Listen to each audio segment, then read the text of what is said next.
ओम शांति। आपका प्रश्न है, भूत प्रेत का किसी में प्रवेश करना किस कर्म का फल है?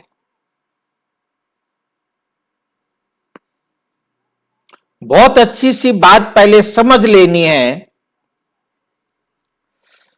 भूत प्रेत कोई अलग नहीं है। जैसे आत्मा शरीर धारण करती है और शरीर को छोड़ देती है, अब वो दूसरा शरीर लेगी। अब उसका जो शरीर था वह हमने जला दिया। अब उस रूप में कोई दिखाई दे तो वो बीता हुआ रूप है ना, भूतकाल का रूप है ना, इसलिए उसे भूत कहा जाता है, क्योंकि वो भूतकाल के रूप में दिखाई देता है। वर्तमान में तो उसका कोई और रूप है। इस बात को हमें बहुत अच्छी तरह से समझना है। जिस रूप में वो यहां थी वो रूप अब उसका नहीं है, परंतु नए रूप में आने वाली आत्मा को हम नया कहेंगे, परंतु जो पुराने बीते हुए रूप में दिखाई देती है इसलिए उसे भूत कहा जाता है। और अब कई बार क्या होता है कि हम उसे पहचान नहीं पाते कि ये कौन है, हमें वो रूप याद ही नहीं है। वो एक अजीब रूप में दिखाई देता है, नए रूप में दिखाई देता है, तो भी हम उसे भूत कहते हैं। अब उसके लिए हमारी भाषा भेद होने के कारण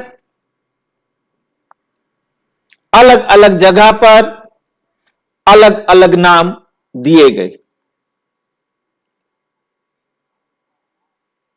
कहीं उसे चुड़ैल कहा गया, कहीं उसे ऊपरी हवा कहा गया,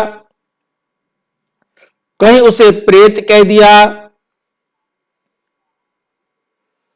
अलग अलग भाषाएं जितनी हैं उतने नाम आप देख सकते हैं। बात एक ही है,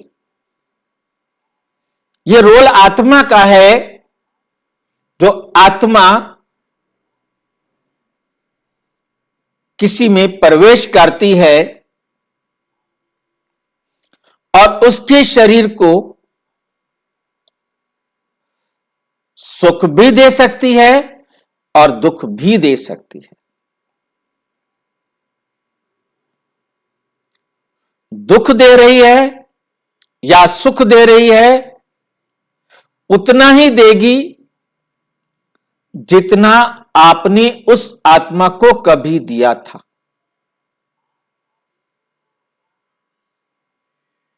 कम या ज्यादा नहीं,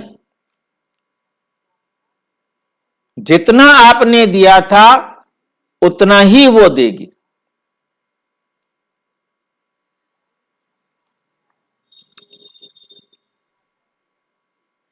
क्योंकि जो मेरा दिया हुआ है वही मुझे मिल रहा है।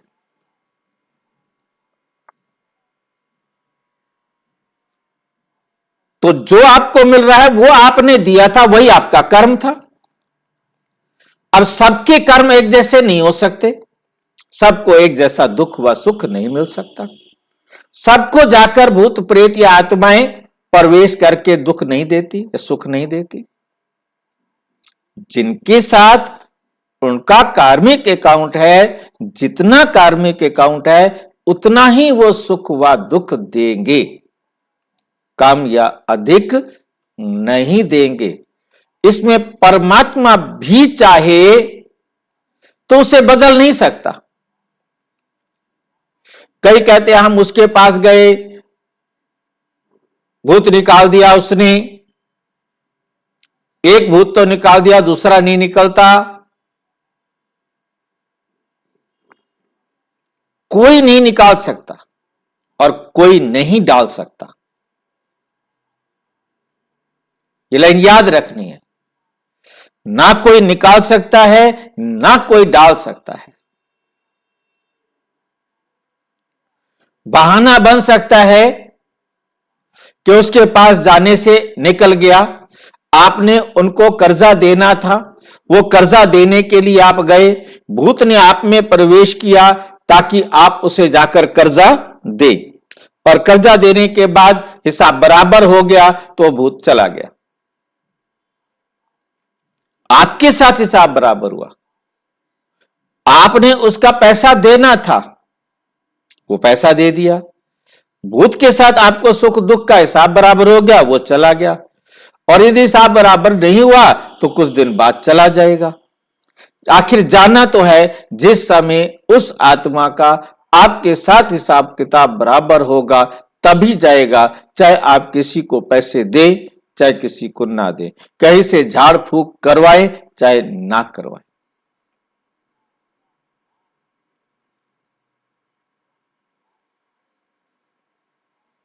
बहुत अच्छी तरह से इस बात को समझना। यह भी कर्म फल है। बाकी आत्माओं के साथ जो हमारा हिसाब किताब है वो भी तो हमने बराबर करना है ना। उस बहाने से आप और अनेकानेक आत्माओं के साथ अपना हिसाब किताब बराबर करते हैं।